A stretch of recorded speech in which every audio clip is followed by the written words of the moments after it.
We're going to continue now for just a couple minutes, and I hope they know that they are coming up. As I said earlier today, throughout all our Convergence meetings and events, we are building in that thread of the 10th anniversary celebration. So we have two more folks who are going to talk a little bit about their reflections on Convergence before we move to a very important discussion about impact of our work. So do the two of you see your names on the agenda? And are you here? Okay, the names I have are Stuart Butler and Rita Walters. So Stuart, come on up. You can briefly introduce yourself to the group a little bit more. Rita, you can do the same after Stuart, and then we'll get into talking about impact.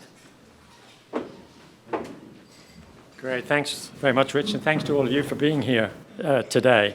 I thought I'd say a little bit about what I might call my journey to Convergence and my experience as a board member. I've been a board member for a number of years. But I would say that my kind of journey to Convergence began actually way before I even knew Rob. I'm one of the few people who didn't know Rob when they first got involved.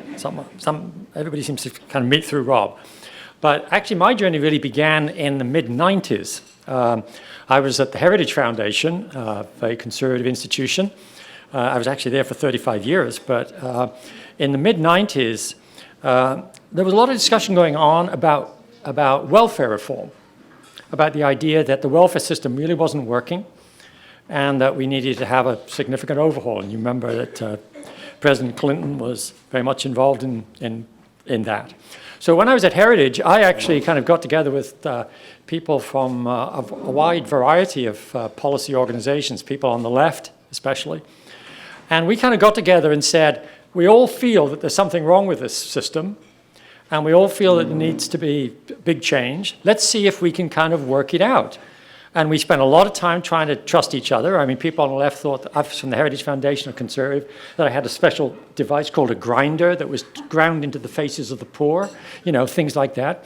And I thought they were all communists. But anyway, and it took a lot of time to build trust, to kind of understand where we all came from, and so on. And we worked hard at it, and thanks to that and a lot of other efforts like it, we got a consensus together in the mid-90s for welfare reform. And I say this because having gone through that, we had to kind of learn the hard way about how to get people together and what the kind of do's and don'ts and how to make it work. And I think one of the things I thought about at the time was, if only there was an organization that you could pick up the phone. These are the days you had phones and used them. Pick up the phone and actually get them to come and facilitate what we were trying to do. So I was very much sort of ready for this. And then a few years later, I actually did meet Rob at an effort, again, that preceded Convergence, which was an effort to try to widen coverage, healthcare coverage, for uninsured Americans, so-called HCCU. And Ron Pollock over there was one of my co-conspirators on that. Again, a guy really way on the left. You cannot believe how far on the left he is. But anyway, so, and Rob was involved in that with Search for Common Ground. So that was my first experience of actually a structured effort of exactly the kind of thing which I thought a few years earlier, if only we'd had. And so that's how I got started. And so you can imagine, having had that experience, both thinking about the need for an organization, and then encountering Rob in an effort which successfully brought a wide range of stakeholders together on an agreement. When Rob launched, and Akif and others launched Convergence, I was ready for it. And so I got involved very early on and joined the board, and have been there ever since. And it strikes me that, from my experience, the keys to the success, when we think about the secret sauce of Convergence, is that number one, it provides a safe space for conversation. You heard about that this morning with regard to the re-entry. And there's a lot of things that need to happen for a safe space to be real for people. Secondly, it very consciously builds up trust across viewpoints, and you heard that again today. And the third, and in many ways the most critical ingredient of what makes Convergence, I think, is that it doesn't just do that in general. It uses really professional techniques to do it. I mean, Rich talked about what we did with members of Congress. This was not just random. This is using techniques that are well understood in the field to actually kind of make it work. And those facilitators and the way we facilitate it is absolutely crucial to it. It's using those techniques. I sometimes call Convergence, what Convergence does, as family counseling for policymakers, because it kind of uses the techniques of how do you get people who are angry with each other to actually sit down. I think also that as we think about what we've done and as we think about the future, you can see from some of the projects that have been talked about today, the reentry project, if that, that has been a highly successful project, and just imagine if those ideas take root, what a profound change it's going to make in this country to really tackle that issue. We've got another project on the health system, on really redesigning health. What a highly leveraged project that is. And then this project on Congress. If we can get Congress to function by using our techniques there, then just imagine what it means for the country. So that's why I am so dedicated to what we're trying to do, because this is an organization that was needed in the past and didn't exist. We were trying to find something like it. It now exists. It's applying in some key areas, and will do even more in the future. And it's going to make a profound difference in this country. So I'm very proud to be involved with Convergence.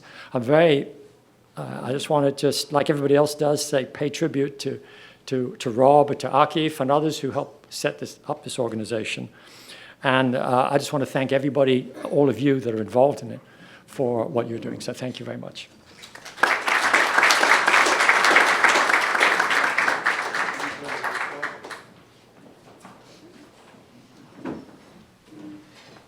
Introduce yourself a little bit. I will. Hi, I'm Rita Walters. I'm on the Board of Trustees for Convergence. Was that enough, or should I tell them more? Well, we have photographs of the family. That's all right. We do. As I said, I'm Rita Walters. I'm a trustee here at Convergence. And I want to use my time to introduce Rob to one of my three mothers, as they have much in common. So I think we have. So, right. So that's my mom. I know what you're thinking. Who would ask for three mothers growing up? As a kid, three sets of eyes, watching your every move, but also three sets of hands preparing my lunch, three mouths giving me good and at times unwanted advice. So first there's Bessie, and that's who you're seeing now, who carried me from Alabama by way of Georgia all the way to New Jersey. And her mother, Ola, a woman of Irish descent who was gone way too soon. And my mother's sister, Martha, into whose arms we all gathered well into adulthood.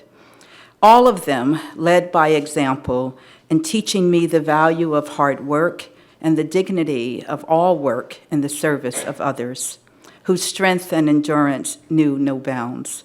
They imbued in me their own love language of compassion for family, community, and collaborative problem solving. And I never asked for so many mothers, and yet I am in awe for so many who open their hearts wide the gate to make a way for me. Some of you may know the story of these women, or women very much like them. They entered into a world that could be cruel to beautiful, smart women, and yet they didn't let that cruelty define them or our community. They knew they had to be on watch. If we, the culmination of their hope, their heirs and their joint heirs of the Red Clay South, were to survive. So around and around the cauldron they plotted, Catholic schools for some, magnet schools for others, and colleges for all. As teens, most boys were run off, and those who wouldn't or couldn't, they would cast their spell, knocking us out of their square. We returned to our books. And like an eagle who had just stirred its nest and was satisfied, they returned to their perch. So what does Bessie Mae Williams and Rob Fursh have in common, and how, when I see him, I see my mother? Because Both remain optimistic. Both remind us to love our enemies. Both remind us that talk all you can and fight when you must. And yet the difference is, when Convergence addresses the work of Medicare reform, when Convergence reimagined education, when Convergence comes to the table on economic mobility, long-term health care reform, and criminal justice reform, my mother will not be at the table, but she is watching and waiting and believing and counting on all of you, if we don't falter now, the progress that can be manifested by those in this room, through your time, through your talent, and through your resources. So it's been my job over the last 7 or 8 years that I've been involved with Convergence to keep her seat warm and report from the front. So thank you, Rob, and thank you, all of you, because we are in good hands. Thank you.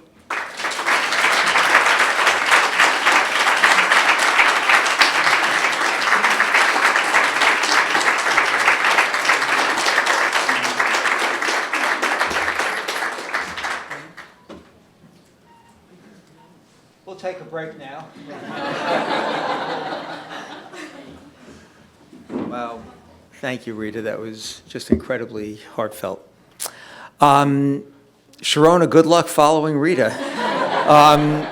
Sharona, we're going a little bit different direction now. Sharona Schuster oversees, Sharona does a lot of things for Convergence. She's involved with learning and evaluation, really focused very intensively on the impact of the organization, which we are asked about appropriately all the time and need to continue telling a more compelling story. And she's also involved with the development part of the business. So Sharona, why don't you come on up, and we're going to do, kind of a presentation on the impact and take some Q&A afterwards, because this is so central to telling our story.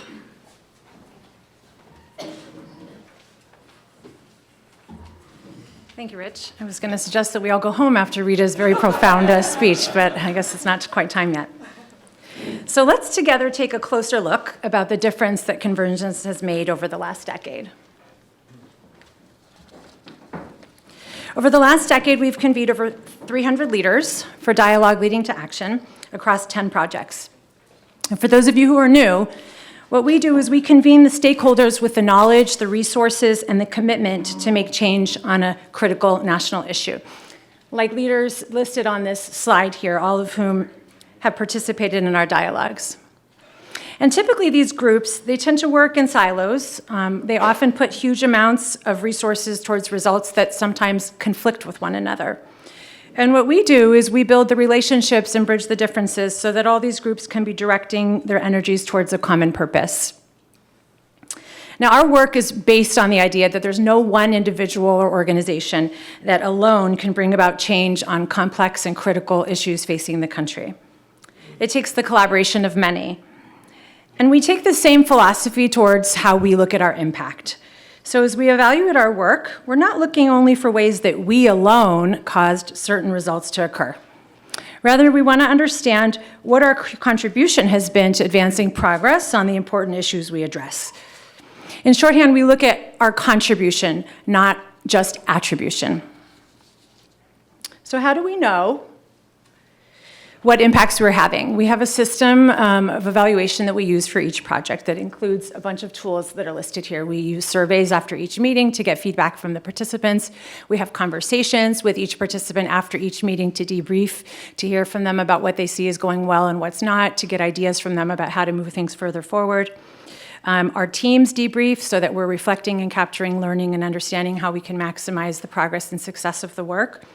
We have checklists that we use when we're observing dialogues to see, does it look like the group is building relationship? Are they laughing? Are they sharing stories? Are they sitting with people that they didn't, ever think they wanted to be within a mile's reach of?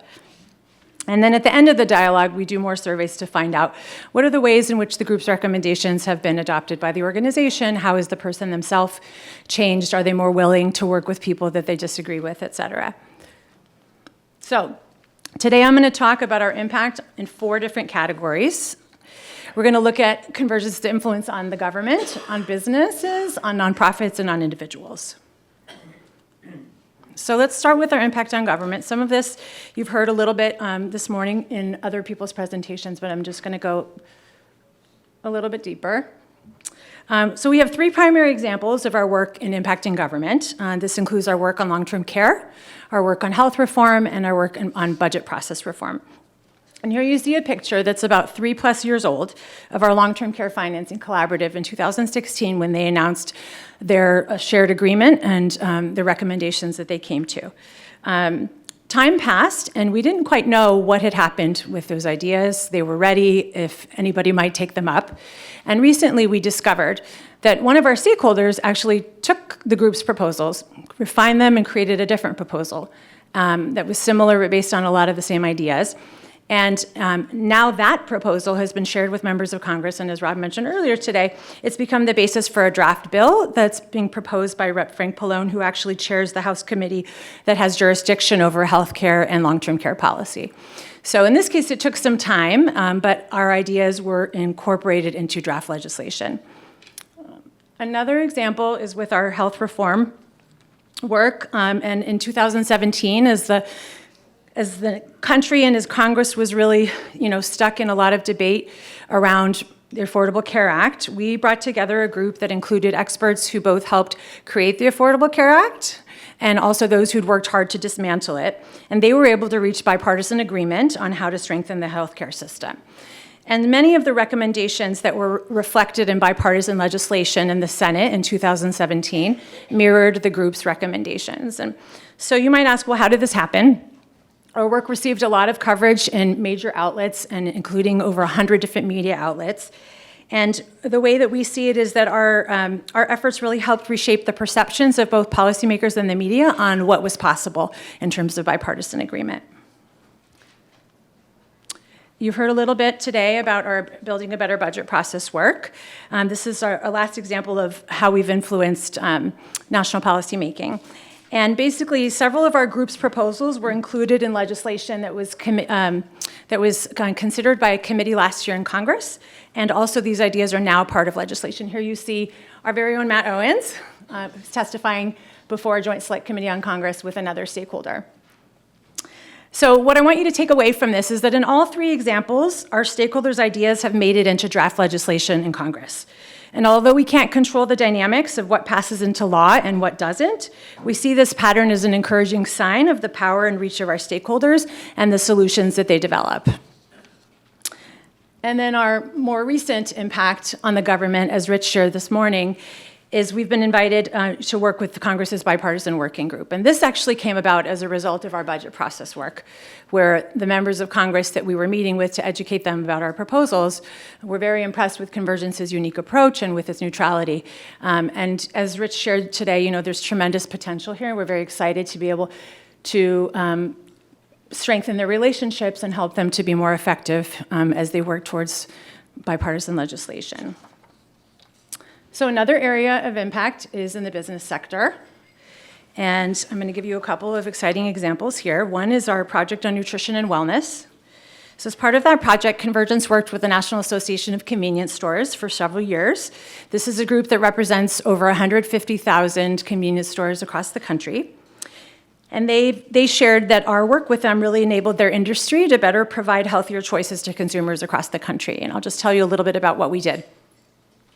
We partnered with them to create and test strategies to grow sales of healthier food and beverages. So for example, our staff went to different convenience store locations and tested how might we sell healthy dinner kits at convenience stores, and tested things like what happens if you combine healthy snacks into the unhealthy snacks. Will people buy more healthy snacks? And NACS created several case studies based on the pilot tests that we did. They shared those case studies with their stores nationwide. And when we were recently going back to look at the data, we were very excited to see some of the results. Again, we don't take full credit for any of these results, but we're proud of the contribution that we were able to make to advance their progress. So now, more than 2 in 5 NACS retail members said that they stocked more fresh fruit and vegetables over the first 6 months in 2018. And they now sell $250 million in fruit and $4 billion in water sales, which is an increase from a few years ago. So we're very happy to have been able to be a part of that progress. Another example comes excuse me, from our economic mobility work, very capably led by Russell, which basically helped many major American companies, including Walmart and McDonald's, who were both stakeholders in this project, to shift their practices regarding education and training for their workforces, to develop career pathways initiatives, and to access predictable schedules. And here you can see these stories are not about us, but these are stories in the news about the progress that these groups have made that occurred partially as a result of their participation in our dialogue. So Walmart is making significant investments in all three of those areas: education and training, career pathways, and schedules. And this will increase their mobility, the mobility and earnings of their staff over time at a very low cost to their employees. And we're very gratified to have played a role in shaping the opportunity-focused agenda for the largest private sector workforce in the country. Similarly, McDonald's has continued expanding its existing programs to provide tuition assistance so that workers can obtain credentials and degrees at a low cost, so they can obtain English language skills and access to high school diplomas and technology that helps them determine their future career options. Another example of an impact on the business sector comes from the Chamber of Commerce, who participated in our economic mobility project. And they recently shared with us that their participation in our project influenced their decision to expand their parental and family leave policy. So now let's look at the nonprofit sector. Our work has created a national network of nonprofits that are working to transform K-12 education in the United States. It's also led to new partnerships among nonprofits that did not previously work together. So, as was discussed a little bit earlier today, as a result of our dialogue on reimagining K-12 education, in 2015, Convergence launched a new initiative called Education Reimagined, whose focus was really on trying to move and accelerate this emerging student-centered or learner-centered movement across the country. And over the last several years, part of how they've done this is they've identified and convened and created a network of nonprofits all over the country, national and regional, that are helping to collaborate to advance the building of public will, to create more models and systems to strengthen learner-centered education, and to remove policy barriers. And then another example, again, back to Matt Owens, is the nonprofits that participate in our projects will often form partnerships with other participants that they had never worked with before. So this American Association of American Universities and the Veterans of Foreign Wars, both who participated in our budget project, are now working together on issues affecting student veterans. So what happens to the leaders that are participating in our projects? How do they change? So last but not least, our evaluation system shows that there are a variety of impacts that our work produces on those individuals directly. These include things like new relationships, a greater willingness to work with people who they disagree with, and increased likelihood among the leaders to utilize collaborative problem-solving approaches in the future. So just a little bit about the surveys that we've done. We did surveys across multiple projects and then kind of combined the results. And we found that 62% of our participants that we surveyed had formed new relationships. 80% said they're more likely to utilize collaborative problem-solving approaches in the future. And 93% said that they are now willing to partner with someone who they disagree with. So where are we going? How are we growing our impact after our first decade? So there are several ways that we're working to grow our impact. The first, of course, is with the development of new projects, which I'm sure you'll hear more about this afternoon, but we're looking at starting projects potentially on housing affordability, on elections, on gun safety. And we think all of these are issues that are very ripe for our process, and we hope to work as effectively as we can to maximize impact in those new areas. And then we're also working to grow our impact by increasing our visibility and making sure that the examples and the successes and the approaches that we use are highlighted in the media, at national conferences, via podcasts, and different ways so that people know that this is a way of solving problems and that they can take inspiration from it and take up these approaches in their own work. And then the final way is something that we're going to hear a little bit more about later, which is our training and consulting work. And all of those new areas that we're embarking on are really geared towards these two big ambitions that we set out for ourselves at Convergence. And the first one is that we want to see an increasing number of diverse leaders, organizations, and individuals at all levels choosing collaborative processes to bridge differences and to create groundbreaking solutions. So we're working towards that as an impact. And then finally, we want to see that the promotion of collaborative means to address critical issues will gain a strong foothold in the public consciousness, kind of like what we talked about this morning around groundswell. So these are some new areas that we're headed that we hope to be able to share in the coming months and years, even more expansive impact as we continue to work on our projects as well. And I'm open to any questions people may have. Thank you very much.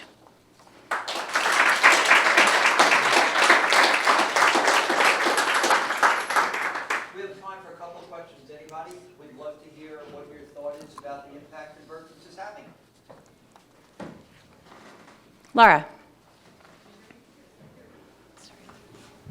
So I wanted to congratulate you first because I've seen how you've been working for a couple of years, and this is really clear, really good stuff. I would ask, what are examples of some impacts that you've not been able to achieve on your projects, but that you would love to? Things that you want to be able to say to your funders or to other potential project participants?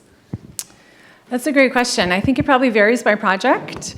One idea that comes to mind is I think we'd like to see more partnerships emerging from our projects between stakeholders. Some of the surveys that we've done show that that doesn't happen as often as we'd like. So part of that may mean that we more intentionally take certain members of the dialogue and encourage them to continue to build stronger relationships, and that we sort of support them to begin partnerships even before the dialogue ends. I think that could be one. We don't have control over what Congress does, but of course we would like to see that these ideas that are part of draft legislation actually get passed into law, so that they benefit the intended, hundreds and thousands and millions of people that they have the potential to influence or to affect. Yeah, I think those are a couple of cases. We're not a direct service organization, and we're not going to be like, people that are teaching kids directly and all these pieces. So our impacts might look a little different, but I would say those two. Rob, you want to add anything to that? I'm sure you have some views. Well, I just think, look, it's a complicated world to change everything, but there's all sorts of potential that sometimes exists. Like our nutrition and wellness project, which the senior representative from the food industry said she'd been in multiple cross-sector collaborations over a decade and called ours the most important and influential she'd ever been part of. At one point, there was a dream that our stakeholders would actually come together and do a major mass media campaign using corporate dollars and nonprofits working together. It became beyond our reach, but it was in our purview. Long-term care, it's sitting there. It might move yet, but it was disappointing that our recommendations did lead to a hearing. It broke a 30-year gridlock on what to do about long-term care with a right role for private and public. And yet, with the election in 2016, it's laid fallow, if you will. So I'm sure there's much more we could say we wish we could do. We've also learned a lot about what we control and what we don't control. Right. And I think the other point to keep in mind is that, and I was actually reminded recently that apparently it was misquoted, when Henry Kissinger asked Zhou Enlai, what he thought about the French Revolution. He said, it's too early to tell. This is 1970s. Apparently, he thought the question was about just what had happened 3 years before in the Paris streets. I'd say it's also too early to tell for us. These relationships, they're popping up. People are still talking. The ideas are there, so I think there will be longer-term impacts. But this is a huge challenge for us. We're, at this point, a 16-member staff with a bunch of other consultants and friends, and all of you pulling on the oars. So we'd love to have further thoughts from you about other capacities. The one thing I didn't say, and I was going to put in my closing remarks, is we really need to expand our communications capacity. We have great stories to tell, which will excite people. We can get our stories out from our projects more fully.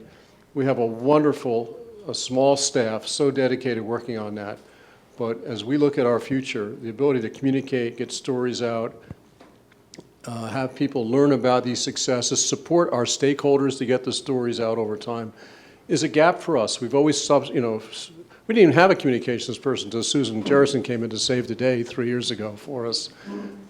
So, we started with the substance. So that's a huge area for us that we want to be able to communicate our results more effectively, and I think that will create a snowball impact. We've got time for one more quick question. Matt, since your picture was up there, you have the right to. Well, that's a privilege, thank you. I was struck by your comment of it's the contribution sort of versus attribution. And I think we all appreciate that. I would suggest for the next 10 years, a little bit more on the attribution. And again, part of that comes with results. I think that's really important because it creates that virtuous cycle. And there's a balance point. You never want to overdo it. But that is so critical to the communication to build that virtuous cycle. And I think there's a lot of attribution that can be done appropriately for this great organization. Yeah, I think it's a both and. That's good advice. Thank you. Okay. Okay. We are going to thank Sharona.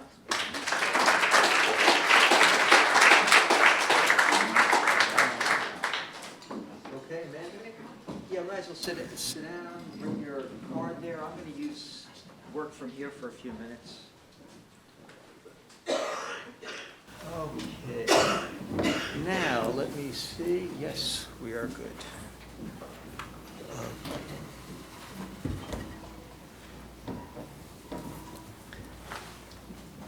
Okay, you've heard a few times today references in Rob's remarks this morning to consulting and training.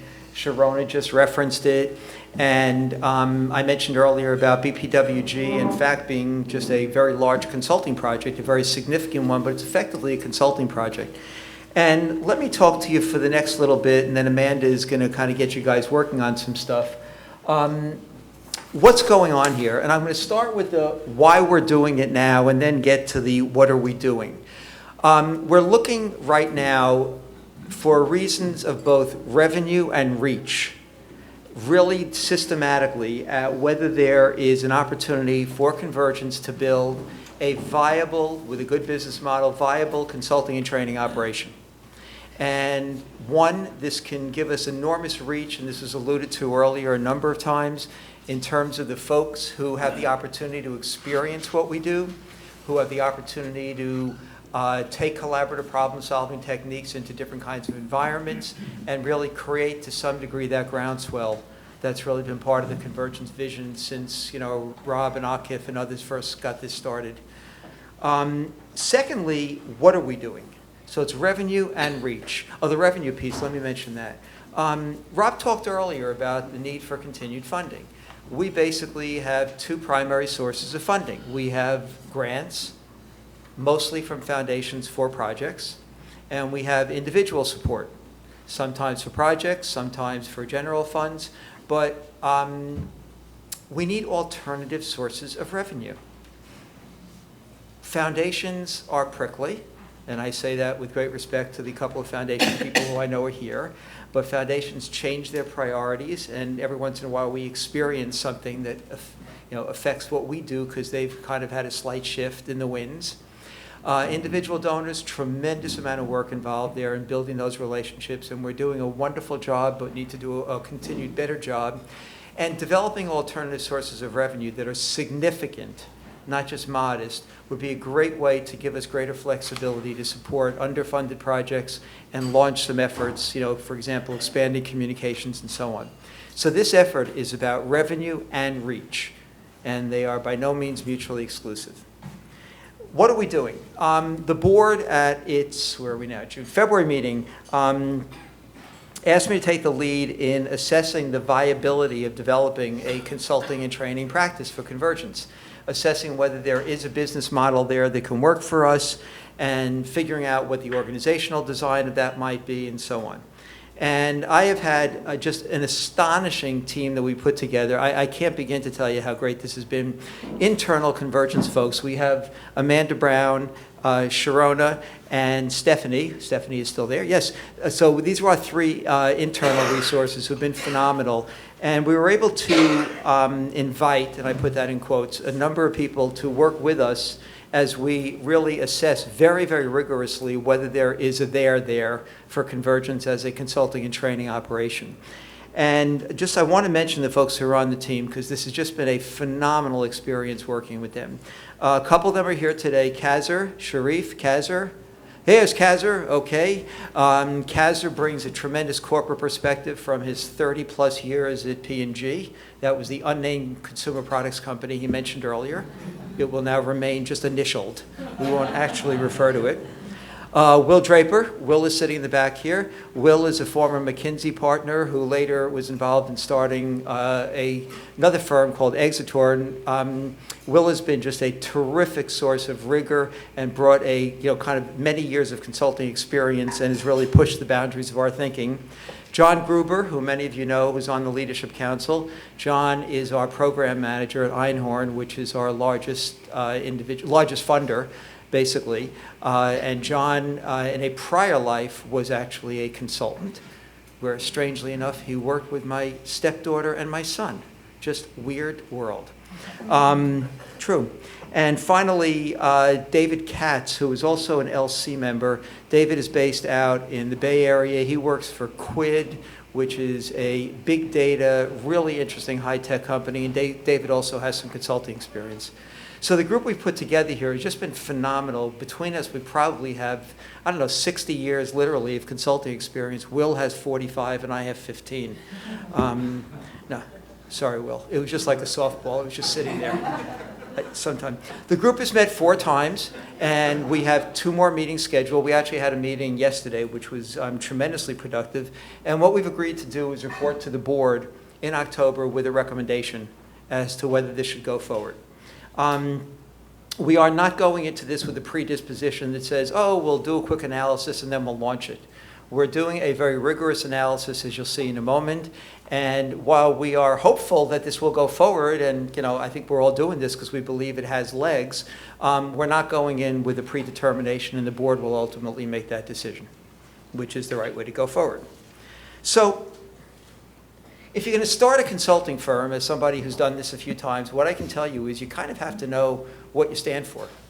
You got to know who you are, what you're there to do, and what your unique value proposition is. And the group went through these couple of sentences here, went through, I don't know, Amanda, would you say about 6 different iterations? But that's good. And it keeps getting better, and I think right now we're there, or very close to it. Our unique value proposition, this basically says who we are and what we are. And the language here, really, we tortured this, so it's very precise. Convergence delivers breakthrough results on critical issues where there's been a failure to collaborate across differences. That's what convergence does in a nutshell. The words breakthrough and across differences and critical issues, not just policy issues, much broader than that. Second part of this is we enable the creation of trusting relationships, shared solutions, and collective actions among diverse leaders with differing perspectives. That's our value proposition, and it is different from other organizations that might be attempting to do some work in this space.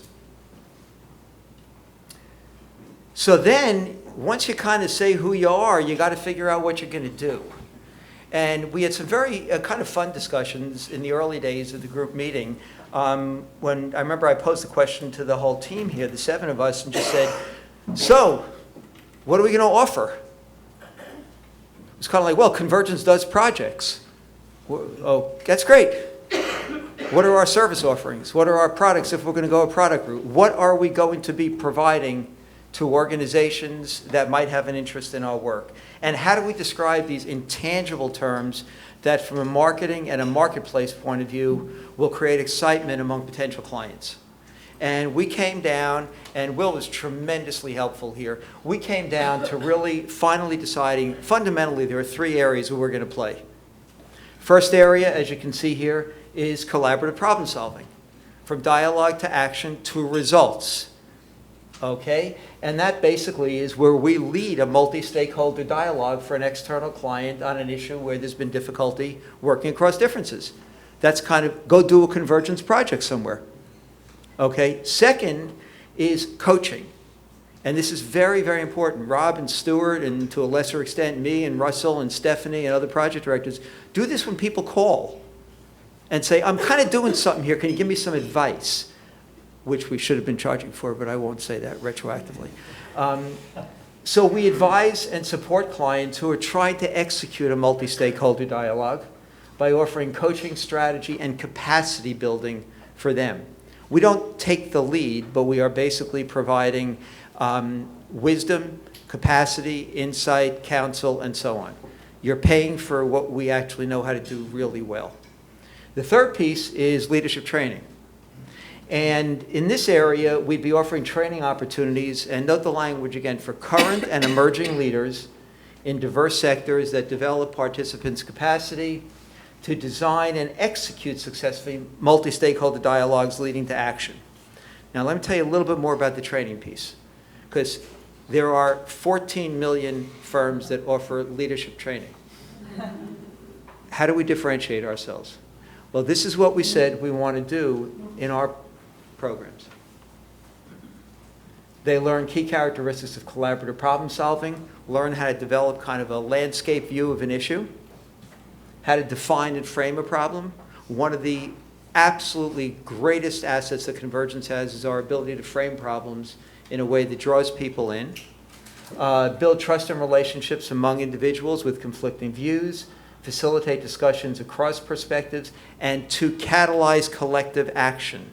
This is not just about having an interesting, my team members aren't talking to each other, get them talking to each other better. There are 13 million people who claim to do that. What we're going to offer is different, and what we have started to offer is different.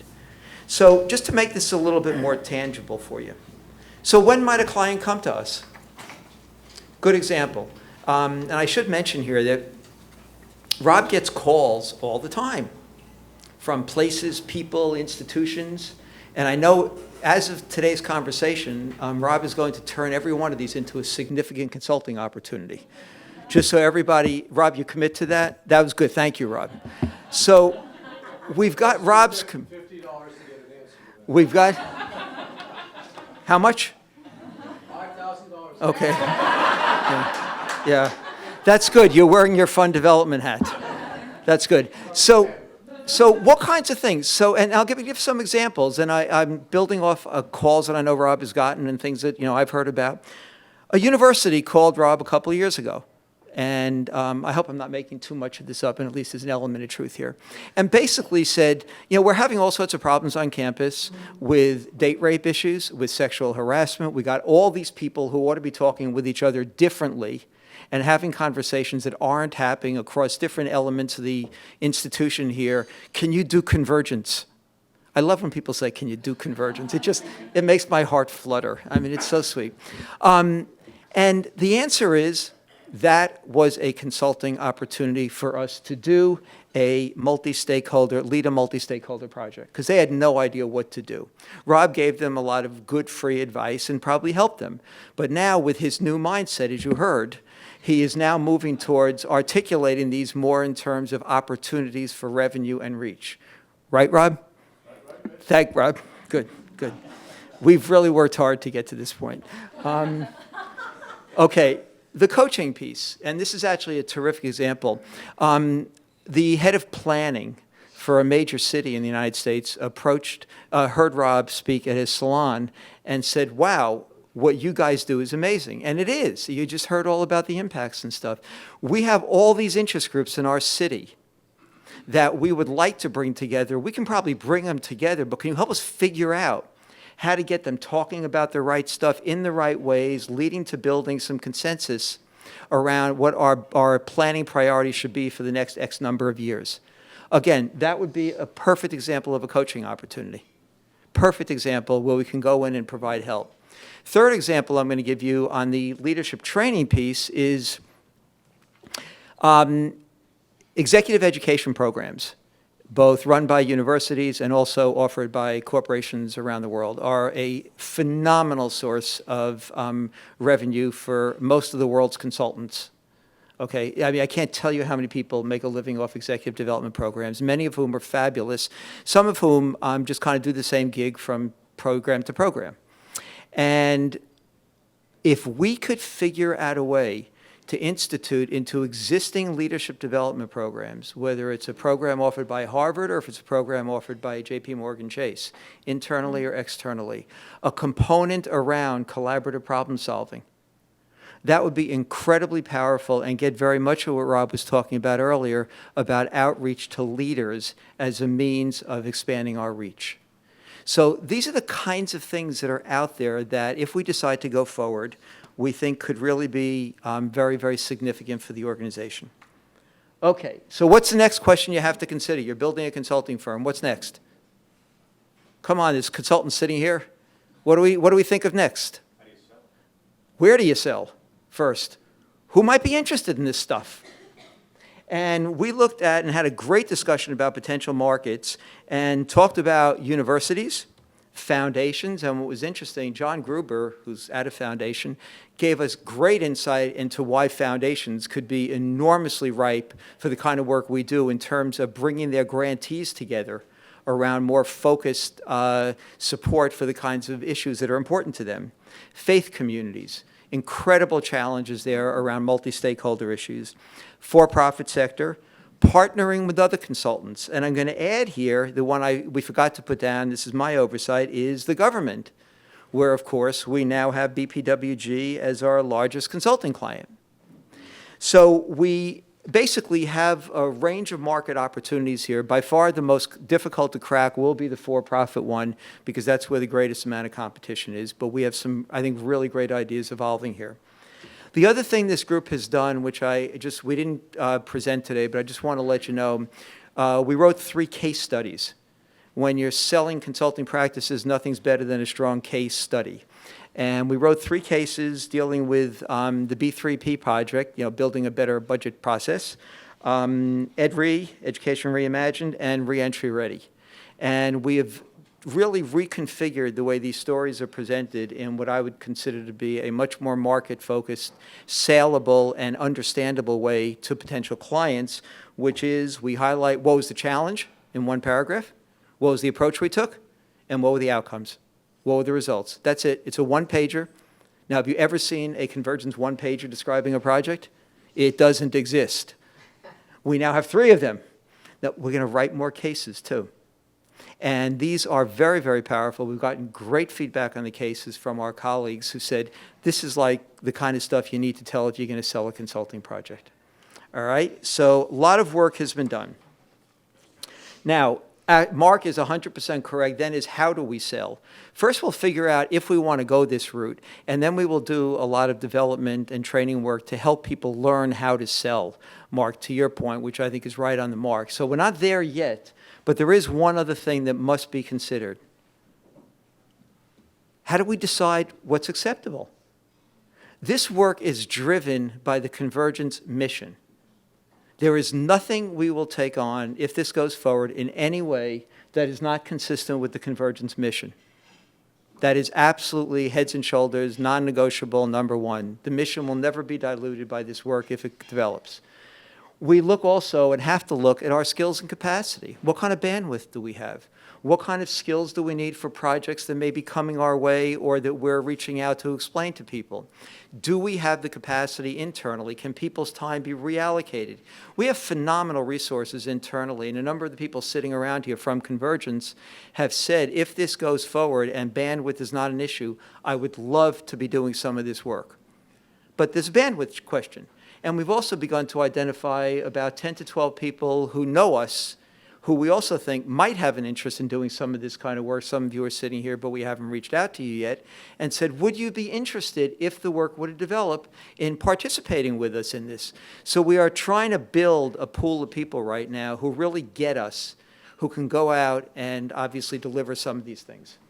Third, it's got to be, over time, a significant revenue opportunity. We are not doing this to cover our costs. This is meant to be a new and alternative significant stream of revenue for Convergence. Somebody said to me earlier today, well, what does significant mean? Well, when you build a new business, if we go forward with this, you're not going to go do a huge amount of business in year 1 necessarily. You'll get some business, hopefully. But over time, my expectation would be that we can do $300,000 to $400,000 a year, maybe even more, in this business, but potentially, actually, if we get the kind of grant we just got from Hewlett for the congressional work, we could be doing a lot more than that. And that can be a very significant source of new revenue for Convergence. With a $3.5 million budget, if you can bring in $300,000 to $500,000 a year in consulting revenue, that gets your attention. Okay? And I see no reason, again, if we determine we can pull it off, only if. Impact for public good, that's another criterion we'll be looking at. Visibility and brand, does this work potentially extend to what Sharona was talking about, our visibility, and does it build our brand? We have a very clear brand, we know what we're about, we want to protect it, so does the work do that? We will obviously not take on anything that creates even an iota of reputational risk.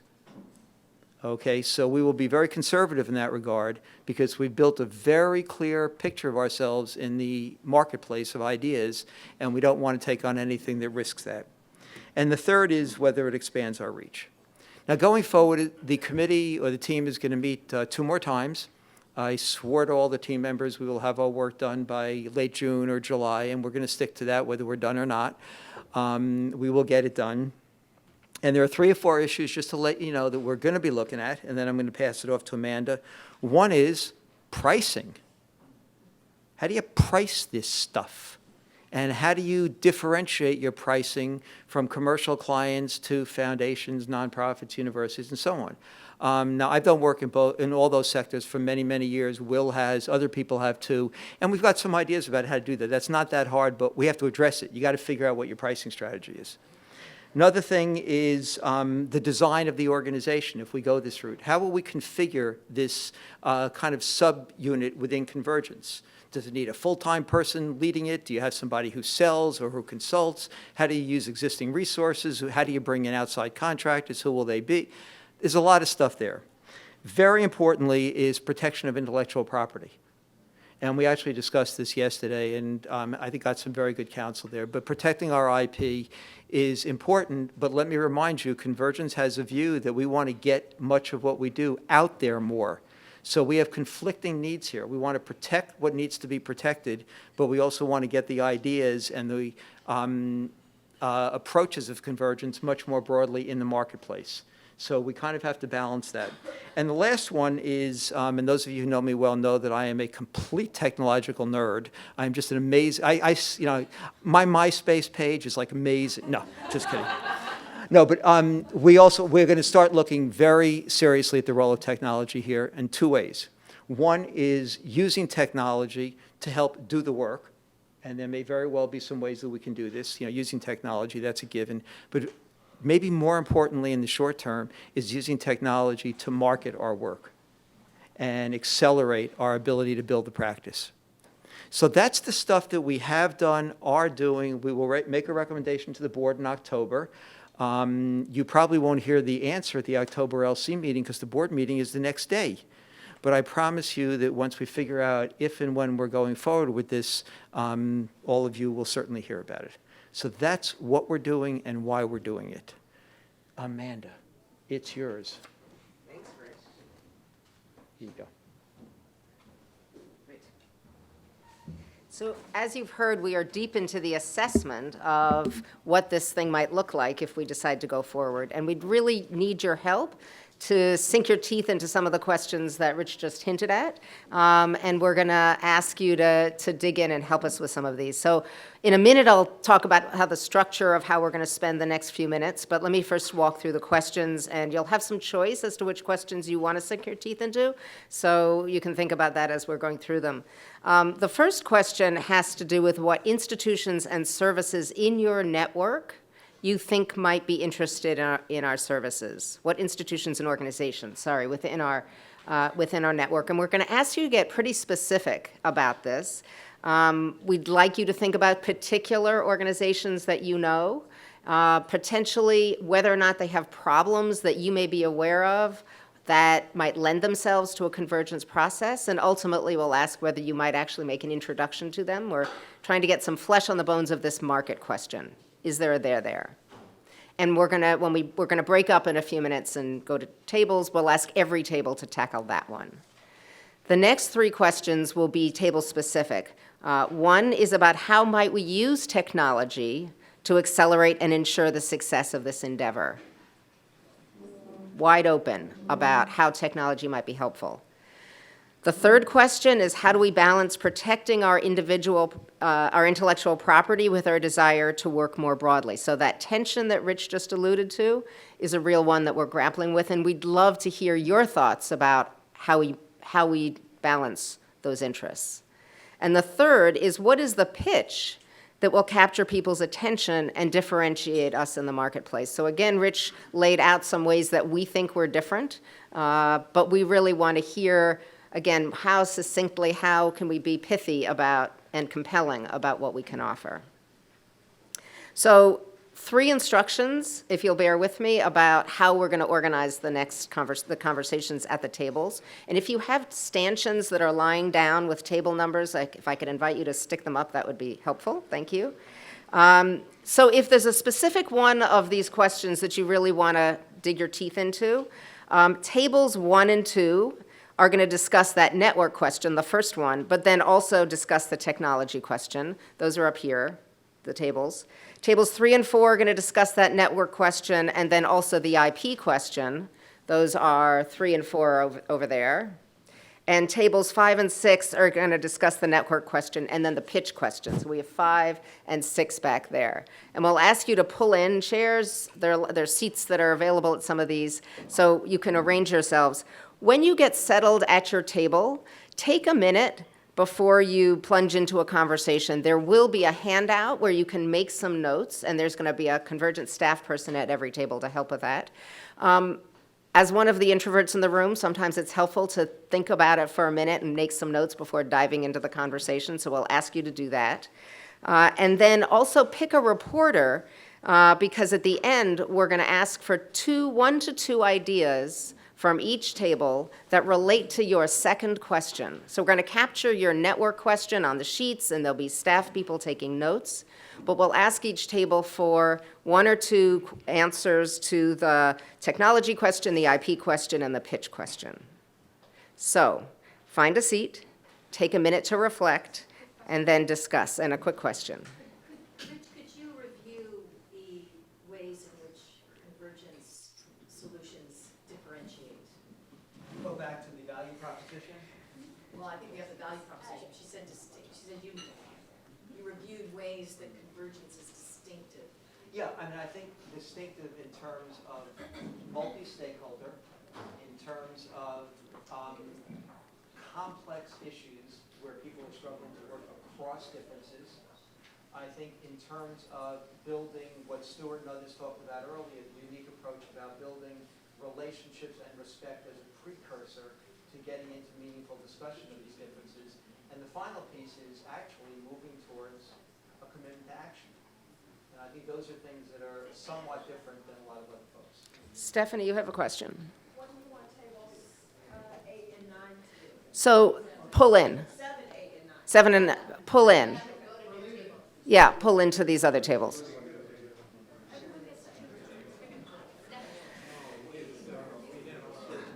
You have to pick your issue that you're interested in and then go to one of the tables